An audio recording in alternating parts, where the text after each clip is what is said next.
As women, we crave her. The wild, untamed version of ourselves who remembers her power and purpose. You're listening to Soul Speak Live with Jessica Dawn Rodriguez, speaker, Reiki master teacher, and business strategist guiding women ready to elevate their soul's work and create global impact. This is your invitation to unmask, step fully into your power, and co-create a life and business you love, even after adversity. You were born for this, and Jessica is here to walk with you as you claim yourself at the highest capacity. Let's dive in.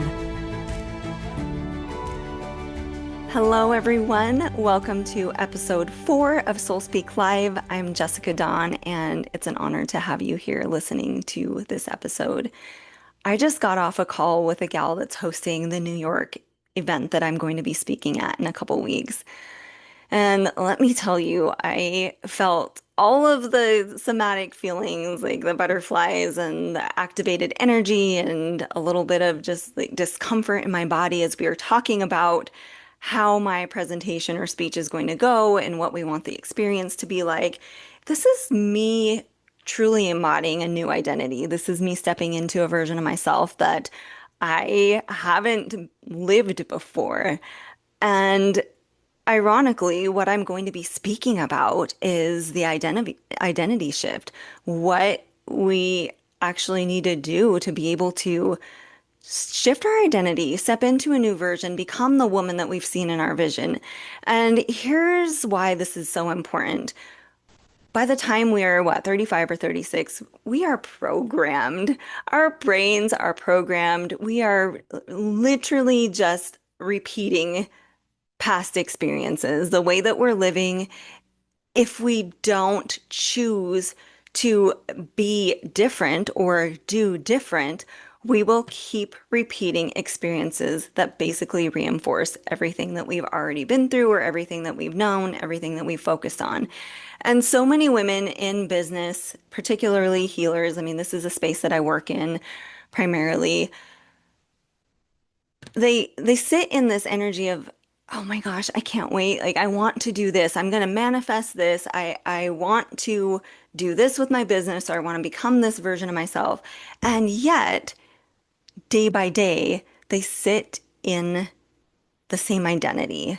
They continue to do the same things over and over again and expect a different result, which, what do they say? That's the definition of insanity, right? If we just keep doing the same things over and over and expect change, it's not going to happen. But what I see is one, either going down the loop of needing to heal, like, oh, I got emotional about XYZ and now I need to go back on my healing journey. When I feel a lot of times that loop is basically keeping them safe, right? It's keeping them in the energy of what's known versus I am healed and I still might experience emotions about whatever my past is, and that's okay because I'm human, but I'm living in this new identity. I'm living in the energy of my future self, and I'm stepping into this and living it now. And when when I work with women, like, what I see is this huge attachment to the energy of the past. So, went through something traumatic. I get it. I have a lot of lived experience myself. And I have lived those identities as well, where it's like we are attached to that previous version of ourselves, that victim energy, the energy of, surviving something, or the energy of experiencing something traumatic, and that really becomes our identity. So when we go and talk about something, or we are just living our lives, we're so focused on that experience and the energy of the past that it's almost impossible to even think about the possibilities for the future and to step into the unknown and embody a new version of ourselves. And so the work that I do with women is to first move through, allow a lot of that energy that they're holding in their bodies, that density, the stuck and yucky energy, to consciously move it. And we don't always have to know what it is that's stored. We don't have to name it, but really getting into this this phase of like purging and allowing the energy to move. And then it's like once you move the energy, you can consciously step into becoming a new version of yourself by dropping into your body, allowing yourself to feel into your own power, your own magic, like what it is that your desires are, what you see for yourself in your future. Like what is that woman doing that you've seen in your vision? I know that if you're in this line of work, you have had that knowing, you've had that call, like, I am meant to do something so big. And yes, sometimes it can be scary. In fact, I was in the sauna the other day and I connected to this download that I had had previously.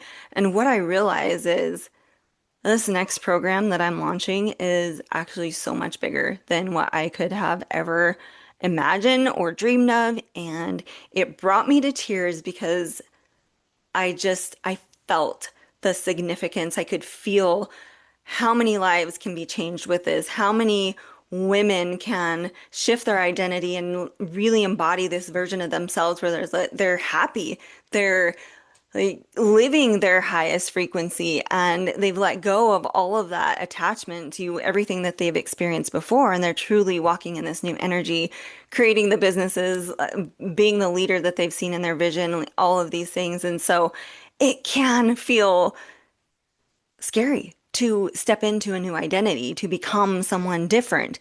And yet, if we choose not to, it's like, why?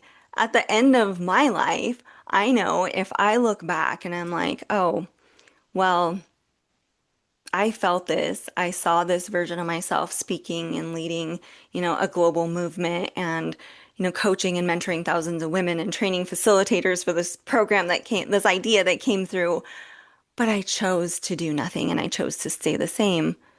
Like, that is not how I want to end my life. Like, I want to know without a doubt that I answered the call, that I leaned into the discomfort, that I chose to step into a new identity and be her now and make the impact, do the work, show up as this version of me that, yeah, it feels uncomfortable. I'm going to be speaking on stage in New York City. That feels so big and so wild and just like I've never even been to New York. I don't even know what to expect. Like I am a little like reservation girl who grew up in a town of what, maybe not even 1,000, maybe 2,000. I don't know how big it is, but I, I this, I would have never dreamed that this would be my trajectory in life. But it's like I have followed the call and I have chosen to take myself through this process of shifting my identity and continually growing and evolving and being that version rather than sitting and staying the same.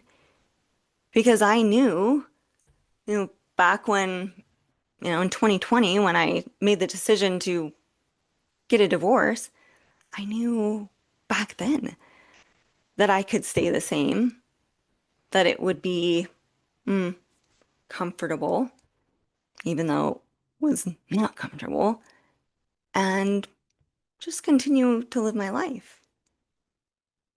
But instead, I chose to shift my identity. I chose to step into the version of myself that I saw in my visions.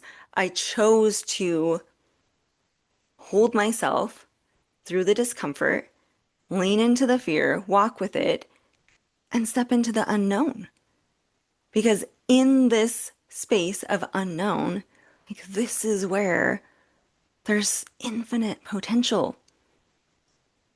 And as we lead ourselves through this process of shifting our identity, like we continue to align to what it is that we feel called to do. We continue to align with the downloads that we receive and the nudges that we get and the desires that we have.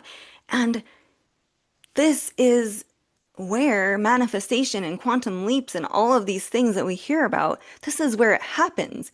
It's claiming yourself in this new identity, maybe every day. Maybe you're shifting and changing every single day, which I think a lot of us and most of us should be doing. But we choose to stay in what feels like comfort versus leaning in and becoming the woman, the version that we know we're meant to be. So I'm going to leave you with that today. I'm so excited to be speaking on stage, to really organize these thoughts more. And I'm going to be launching Reclamation, which is a facilitator program for women who are here to lead the collective experience for women, for really challenging everything that we have learned to be true about what it means to be a woman, what it means to be in love, like how we move through our lives and truly redefining life, love, and leadership for not only ourselves, our little girls, but future generations. This is for women who know that they're meant for global impact, who know they're meant to rise up and lead something big. So if you want to hear more, if you just feel that little nudge, you're like, I don't know what the heck this lady's talking about, but I feel it. I feel it. Reach out. I would love to connect with you. And I'll see you on the next episode.